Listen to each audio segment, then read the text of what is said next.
নমস্কার বন্ধুরা, দিকনগর আড্ডা চ্যানেলে তোমাদের সকলকে স্বাগত জানাই।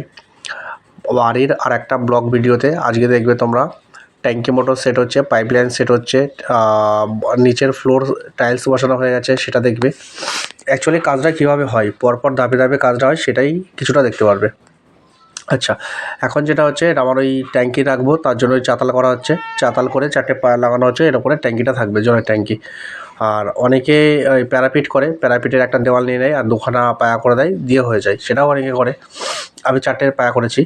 আর এটা গোল করবে না চৌকো করবে সেটা নিয়ে কোনো ব্যাপার না। গোল করলে দেখতে একটু সুন্দর লাগে, আর চৌকো করলে তোমার একটু উঠতে সুবিধা হয়।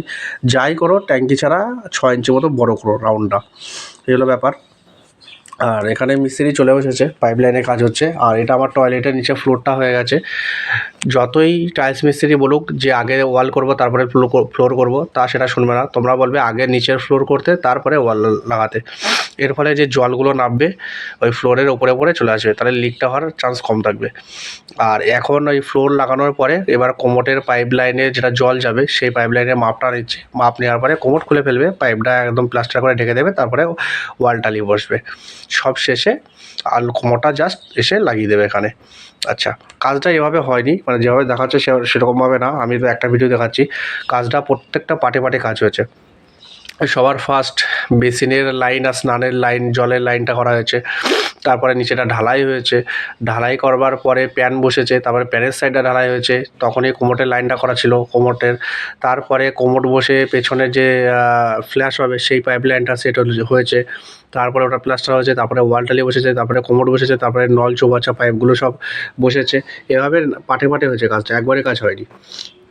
আচ্ছা, আর এখানে দেখতে পাচ্ছ প্রচুর ট্যাঙ্কি সহ মালমাটি প্রত্যেকটা রয়েছে। এবার আমি বলি আমার বাথরুমের টোটাল মালমাটি, টোটাল পাইপ, তারপরে তোমার ওই সিপিভিসি পাইপ, ইউপিসি পাইপ, টিপি ব্যান্ড প্যান্ড যা আছে সাতসমুদ্র, 4 ইঞ্চি পাইপ, 3 ইঞ্চি pipe, UPC pipe, CPVC pipe, সব হ্যাডাব্যাডা সব ধরে টোটালটা যত সামগ্রী আমার লেগেছে, শুধুমাত্র মিস্ত্রি খরচ বাদ দিয়ে, যদি শুধু সামগ্রীর কথা বলি, আমার পড়েছে প্রায়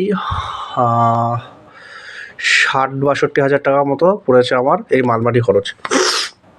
প্রচণ্ড জিনিসের দাম বেশি। আমার বাথরুমের ভিতরটা, মানে পাইপ লাইনের ভিতরটা ওয়্যারিং করে যেগুলো নলের পাইপ গেছে, সেইগুলোতে সব আমার সিপিভিসি পাইপ গেছে। আর বাইরের সাইডে যেগুলো রয়েছে ওগুলো ইউপিসি পাইপ গেছে।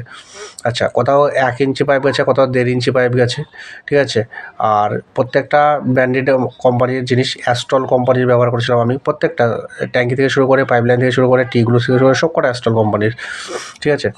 আর শাওয়ার, তারপরে কোমোট, তারপরে প্যান, তারপরে তোমার ওই যেটা জেট স্প্রে, বেসিন, হ্যাডাব্যাডা যা সাজসমাদ্র যা আছে সব কিছু ধরে বললাম যে 60-62 হাজার টাকা পড়েছে। এটা আরও বেড়ে যেত যদি একটুখানি কিছু কোম্পানির নিতাম, নলগুলো চৌবাচ্চা নলগুলো, তাহলে আরও বেশি পড়তো, ঠিক আছে। এমনিতেই একটা 450, 500, 600 টাকা করে দাম একটা স্টিলের নলগুলো।